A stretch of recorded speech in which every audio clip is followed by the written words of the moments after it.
Rolling tayo, okay? Batay mo muna si Sir, syempre.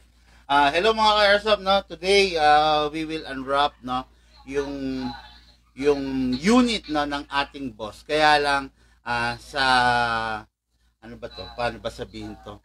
Wala siya dito sa ating tabi ngayon, no? Okay. Pero hindi naman natin first time gagawin to.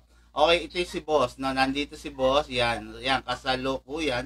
Nandun siya sa Nueva Ecija. So, bali ang mangyayari, naka-video call tayo para ganun pa rin, ma-guide natin siya dun sa kanyang unit. Okay? Yan.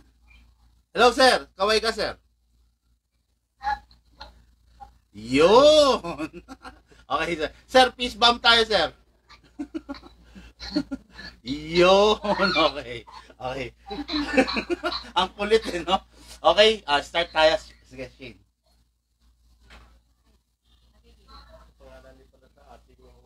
Kahit dito lang tumingin pa, no? Dito ka na lang tumingin. Tama, tama.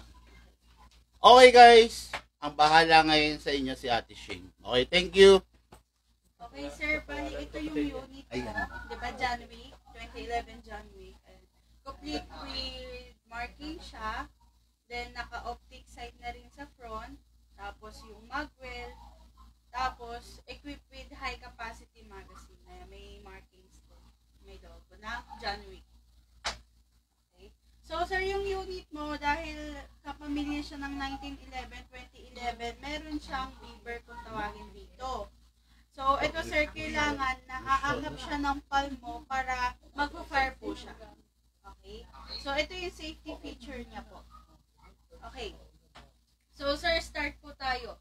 Sa pag-start, before tayo mag-fire, sir, mag-spray muna tayo ng silicone oil. Ito yung silicone oil mo. Okay? So, sa pag-spray, sir, dito muna po tayo sa unit. Open slide. Then, sir, ilalak mo siya. Ito po. Tataas nyo to. Okay, tataas nyo to. Tapos, sir, ayan, nag-open slide na po siya. Then, dito po kayo mag-i-spray. Ito. Okay, dito, sir. Makikita nyo po yung may nozzle. Okay. Ayan, spray po kayo. Tapos, sir, dito. Sa tinaas natin para mag-open slide. Slide stopper. Slide stopper. Okay. Reset lang po, sir. Then, after nun, sir, release. Then, rest. Okay. Sa magazine, sir, this is the inlet bulb. Dito po tayo maglalagay ng gas. Then, this is the output bulb. So, ito, sir, yung hinahampas ng hammer para mag-release siya ng gas para pumutok yung airsoft natin. Okay. Sa pag-spray, sir, ng oil dito muna tayo. Spray nyo po. Tapos, sir, dito sa output bulb, slightly press. Pipindutin mo siya lang ng dahan-dahan. Pipindutin mo siya ng dahan-dahan. Then, tsaka po tayo mag-i-spray ng oil.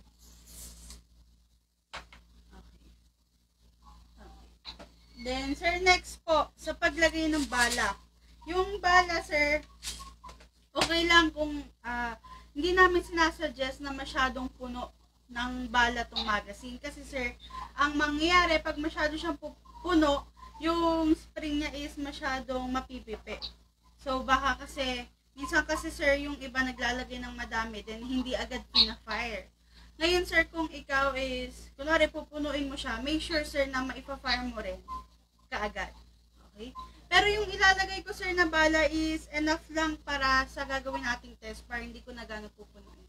So, pag maglalagay po ng bala, sir, may makikita kayong spring dito na binababa. Ayan, pag binababa niyo siya, sir, dahan-dahan lang kasi pag nabibitawan niyo siya, tumatama siya dito sa plastic. So, ayan, pag binababa niyo, sir, dahan-dahan. Then, dito po kayo maglalagay sa parting maluwag. Makikita nyo po yan, sir. Tapos, much better, sir, if may reloader, pero nagpasabay ka po, diba? So, ayan.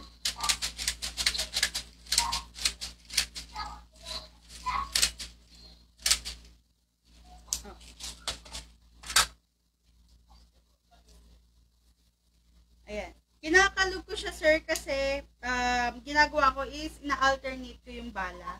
Mas maganda kasi kapag ganito yung bala natin, alternate. para marami tayong nalalagay, sir. At the same time, maganda yung pasok sa baril natin. Okay? So, next, sir, sa paglagay naman ng gas. Sa paglagay ng gas, sir, upside down, make sure, sir, na diretso, hindi nakapalingin ganyan, sir, kasi sisingaw.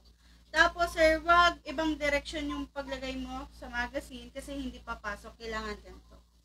Then, kapain mo, sir, dapat po papasok to sa bulb. Okay? So, pag ganyan, sir, ang ilalagay kong seconds is mga 10 seconds para enough yung 10 seconds, sir, para sa nilagay kong rounds. Sobra-sobra pa po. Pero kung ikaw, sir, makakailang magazine ka, make it 15 to 20 seconds para hindi ka po lagay ng lagay. Okay? 1, 2, 3, 4, 5, 6, 7, 8, 9, 10. Ayan, sir, 10 seconds. So, sir, may bala na, may gas na, may oil na rin. Mag-fire na tayo, sir. Next thing to do, sir, malakas, hatak, tas bitaw. Okay, sir, wag mong dadahan-dahanin yung pagkasa. By the way, pag ganito, sir, pag nakasa mo na, ready to fire na siya. Ayan, sir, makikita mo yung hammer na kababa na. So, ready to fire na yan. Always, sir, finger trigger out. Okay, wag ipapasok agad yung daliri. Sir, ikaw mag-fire. Sige po, dito kayo. Wait lang. Hindi, iset ko na lang po dyan.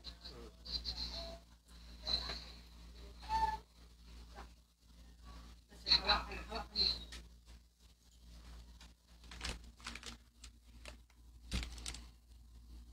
Okay.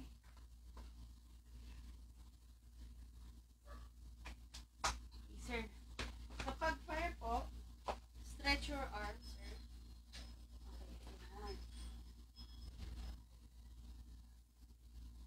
Okay na po, pwede na.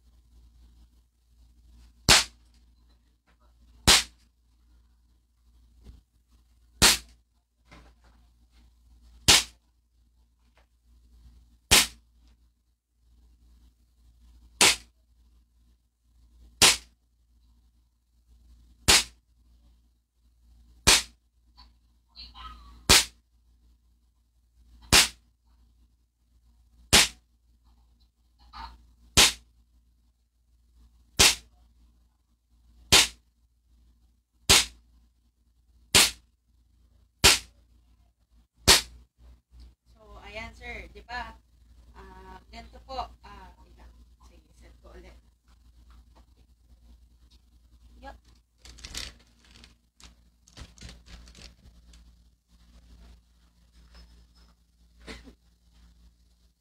So, sir, ganito po itsura kapag wala na siyang lamang bala.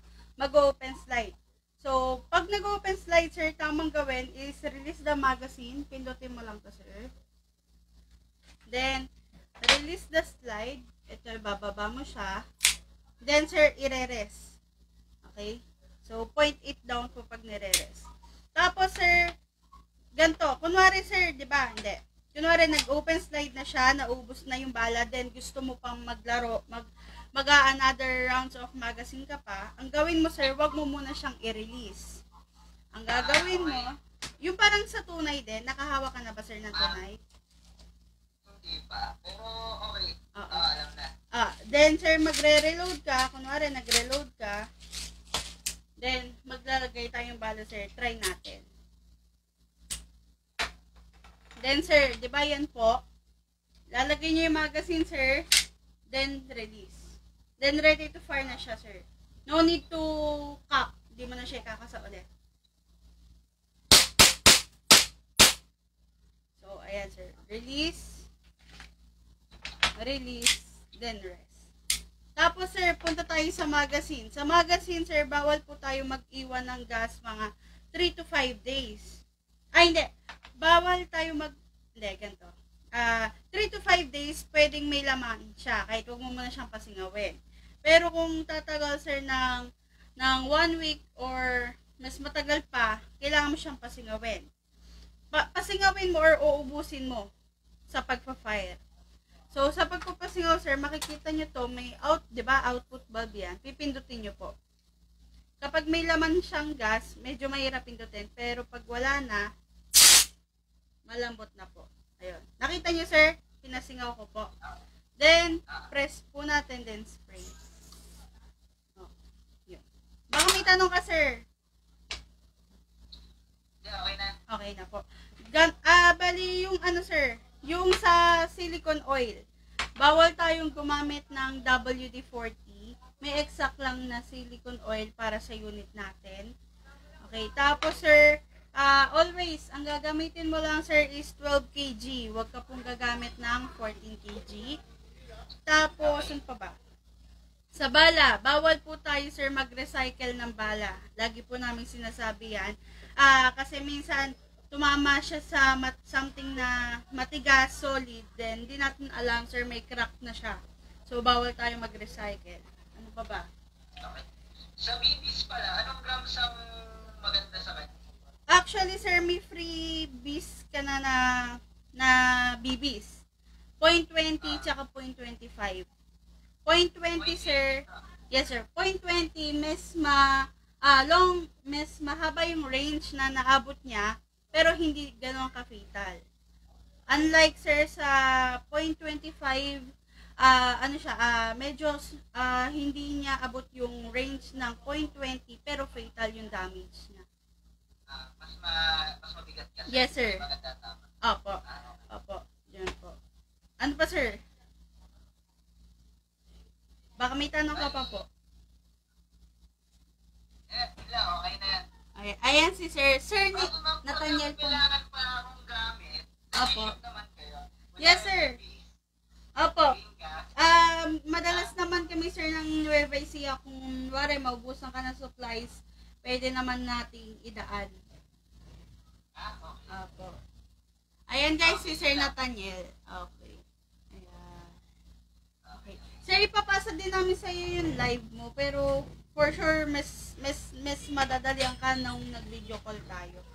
Okay po. Okay. So, ayan. So, ayun, guys, si Sir Nathaniel of Nueva Ecija. Thank you, sir. Thank you. Okay, sir. Peace bump ulit tayo, sir. Pakita mo sa camera. Thank you. Thank you. Okay. Okay. Thank you, guys. Thank you and have a blessed day to all.